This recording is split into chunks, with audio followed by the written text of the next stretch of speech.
네, 시편 57편 다윗의 믹담시, 인도자를 따라 알다스헷에 맞춘 노래, 다윗이 사울을 피하여 굴에 있던 때에, 이렇게 제목이 붙어 있습니다. 편집에서 붙은 게 아니라 원래부터 이 시에 붙어 있는 제목이라고 할 수 있죠. 어제도 말씀드렸듯이 믹담은 마치 이렇게 예배당 혹은 궁전 벽에 이렇게 새겨놓은, 딱 액자로 만들어서 걸어놓은 그런 시 몇 편들이라고 그렇게 제가 이해하기 쉽게 말씀을 드렸습니다. 정확하지는 않지만 그렇게 생각해 볼 수 있다는 거고, 그 다음에 어제는 요낫 엘렘 르오김이라고 해서 멀리 떨어져서 침묵하는 비둘기, 울지 않는 비둘기라는 그런 심정으로 이 시가 쓰여졌다, 혹은 노래가 불려져야 된다라고 그렇게 했다면, 오늘은 알다스헷이라고 그렇게 붙어 있습니다. 이렇게 원어로 그대로 썼다는 것은 그 뜻이 모호하다는 그런 의미는 있습니다. 뭘 말하는지 잘 모르지만 이것도 그 뜻은 샤트라는 단어의 변형에다가 알이 붙어 있는데, 이 알이라는 것은 영어로 하면 not입니다. not, 부정. 그러니까 샤트는 손상시키다 혹은 절단하다, 초토화하다, 그런 파괴하다, 이런 뜻을 갖고 있습니다.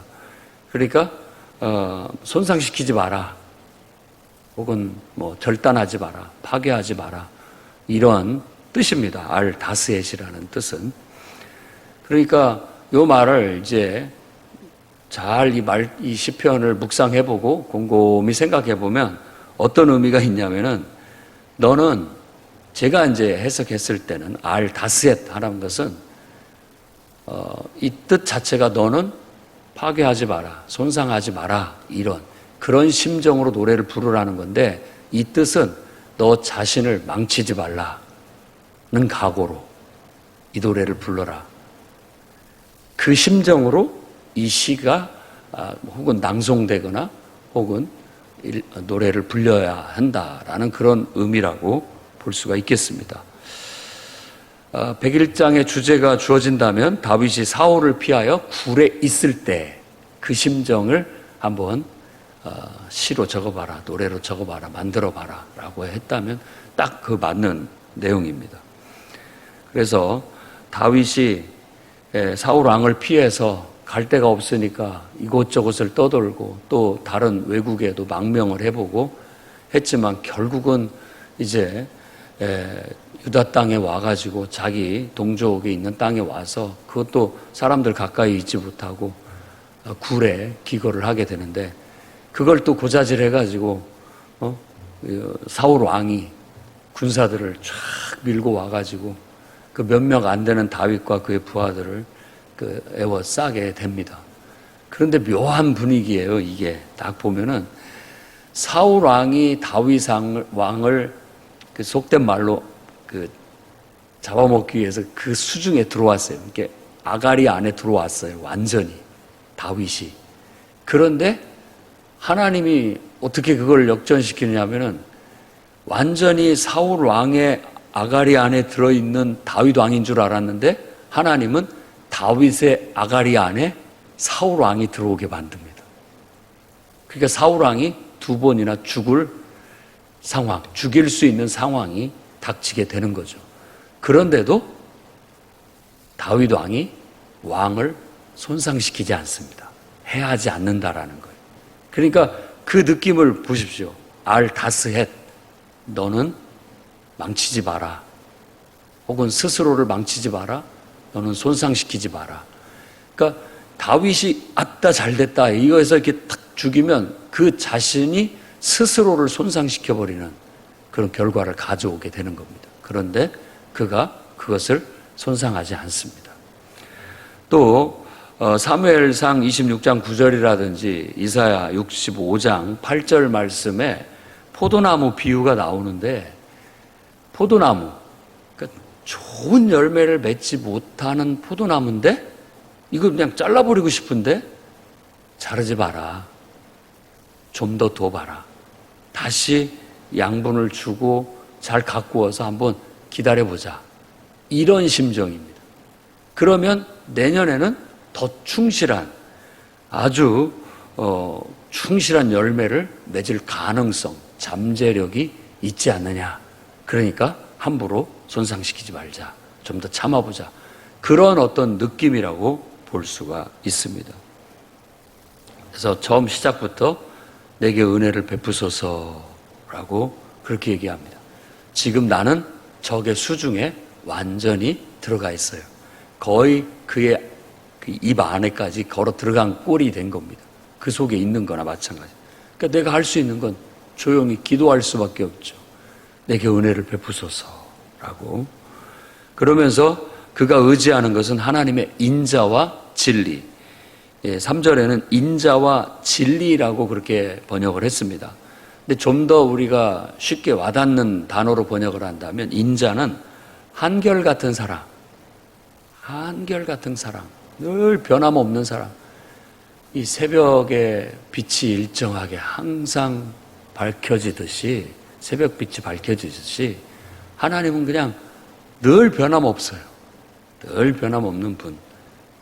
그런 분이 항상 우리를 위한다라는 느낌으로 인자, 한결같은 사랑이라고 말하고 있고, 진리라는 말을 좀 더 우리 말에게 쉽게, 우린 진리하면 참된 명제?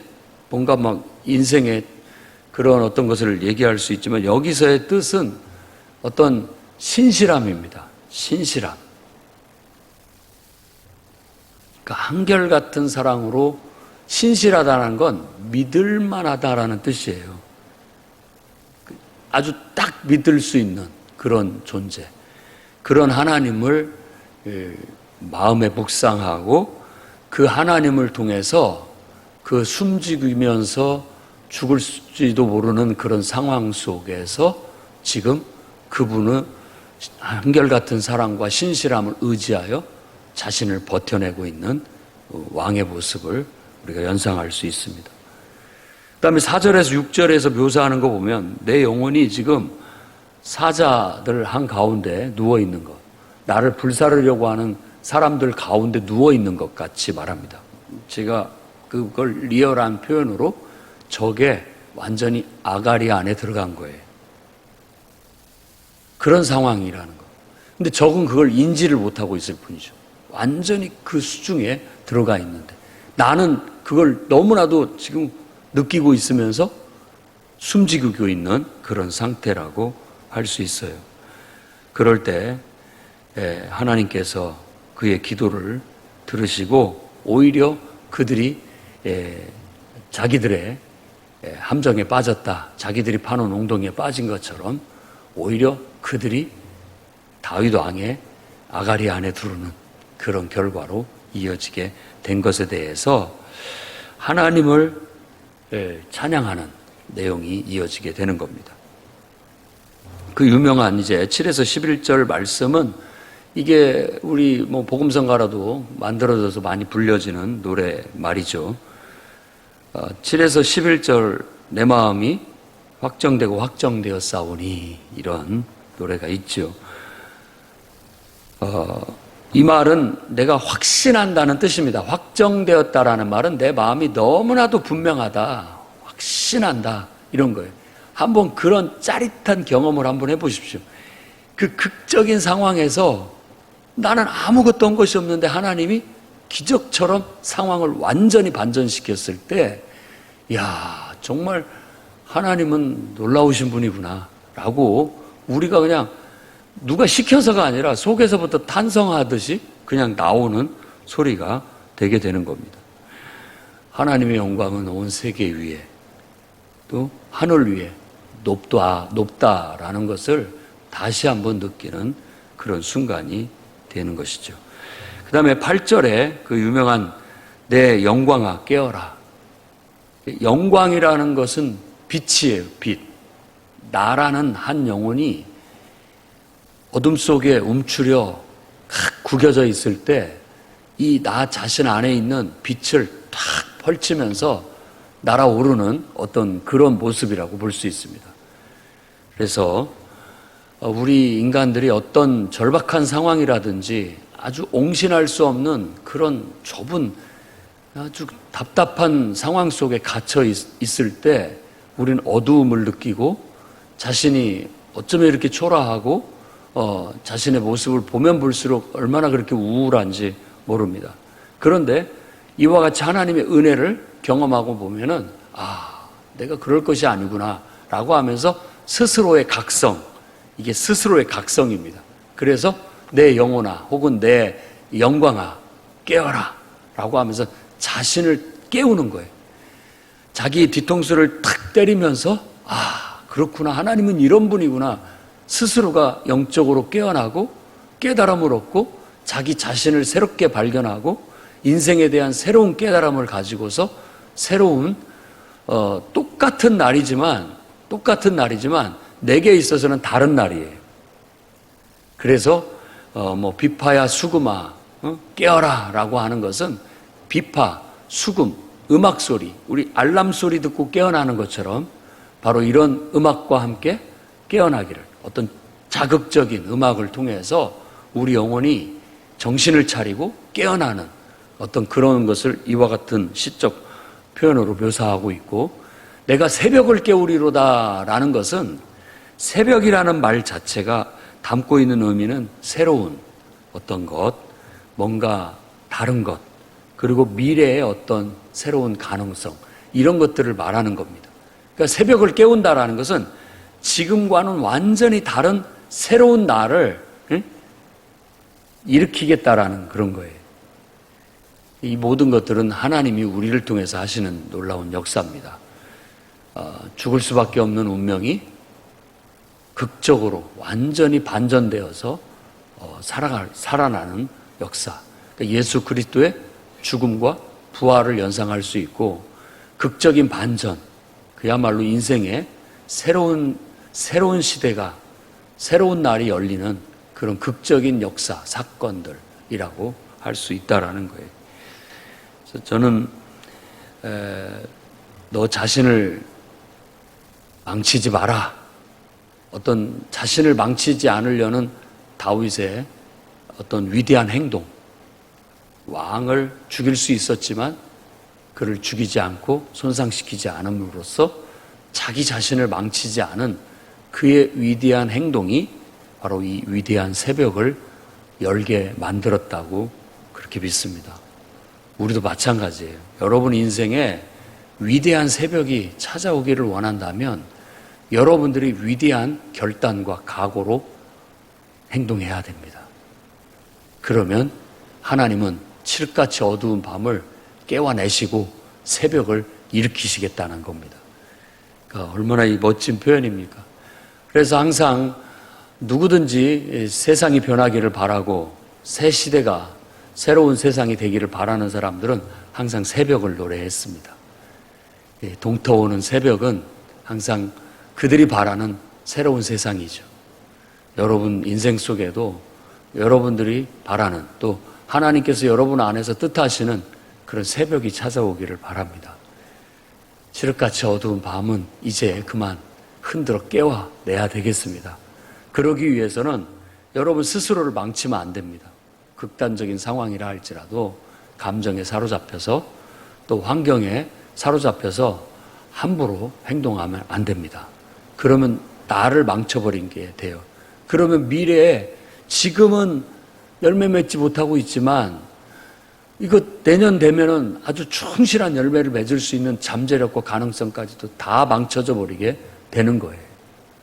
그러나 우리 그런 순간에 스스로를 중심을 잡고 하나님을 바라보고 하나님을 공경하며 자신의 본분을 지키고 자신의 올바른 태도를 견지하면서 항상 바른 태도로 지금 이 순간을 결단하고 정말 내 스스로를 망치지 않으련다라는 각오로 오늘을 산다면 하나님은 분명 이 어둠이 걷히고 새벽이 여러분 인생에 펼쳐지게 하게 될 겁니다.